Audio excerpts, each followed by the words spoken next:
Chicago weather is just crazy. So currently we have partly cloudy skies, but earlier when I was watering my orchids, it was raining and snow pellets were coming down. So that was, was loud, and was really glad to have my orchids here. And I thought I would just show a few of my orchids that weren't in bloom in the last video that I found today while I was watering, because they won't last very long. This is, I believe, Dendrobium densiflorum, var. alba, and it has 4 inflorescences. And Pinto, I can't show off my orchids if your giant cat butt is in the way. So here's one right here, and then the last one is around the corner. If I can get around Pinto, he's very large and in the way. I think almost everything else was in bloom. In my previous video, like I have an Ascocentrum, but so I have 2 Ascocentrums in bloom. I have a pink one, and I have this orange one that is just starting to open right here now, and then my mini autumn, or actually I guess this is actually a varia, is fully in bloom, and I made it a new tag. Last time in the video, the tag had broken. My Lindley Eye right here is which used to be aggregatum, Dendrobium aggregatum, but now we call it Lindley Eye, is in spike. Looks like 4 spikes this year. It's not open yet. My jewel box Scheherazade has 4 spikes right here. This is very hard. Pinto is right underneath me. So right here, look at these.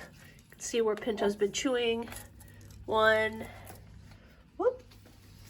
Pinto, pain in the butt. Don't eat anything. 2, he's really not listening, and he's really in the way. And then this right here, blotchy. I think just damage. It's not. It's on the Pinto.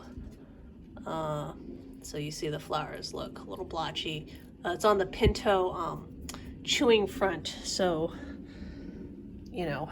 physical damage. Because he'll come and he'll rub the buds to mark them, which is he's doing right now. He's rubbing against my plants. And then my iguanagara apple blossom. So this is fantastic in bloom. Here's another apple blossom. This is Cattleya pink. And then I have a yellow one, Nissa. So I have 3 apple blossoms in bloom right now. And it is a little dangerous to have these plants facing out. See, they're totally within the Pinto zone. But at least this way I can enjoy the flowers. And I don't know if these were fully open in my last video, but this is an Ensifolium, and then right next to it is this, what is it, varia, something like that. Sorry, this is a primulinum, and it actually has a 2nd spike over here. And also not fully open last time in my last video is this Christelle Smith Eileen right there. It's a little squashed, but I love the colors on it. And I've been having a really hard time with my Asian Cymbidiums, trying to figure out how much light and water they need. But this Ensifolium that I got last year from Tension Gardens looks like it's going to bloom. Often when I buy them, the Ensifolium will bloom the first year that I have them, but then they just slowly die and then they look like this. So this is one that's slowly dying, as you can see.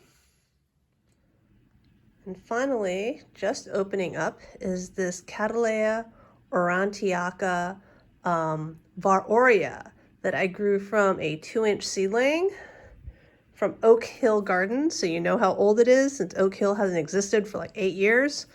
And it grew really slowly because I put it in semi-hydro, and it wasn't super happy in semi-hydro. But it opened last year, and I thought it was kind of orange and not very interesting. But let's see if I can get it close to the lemon drop that I bought from as a division from Sunset Valley Orchids. And you can see that it's the same color as that lemon drop. So it is an Aurea.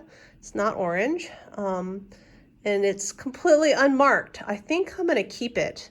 At one point I had considered donating it to the Chicago Botanic Garden, but I think I love it too much and I'm going to keep it. And I think that is just about everything new. And you can see my previous blooming video for this month for everything else.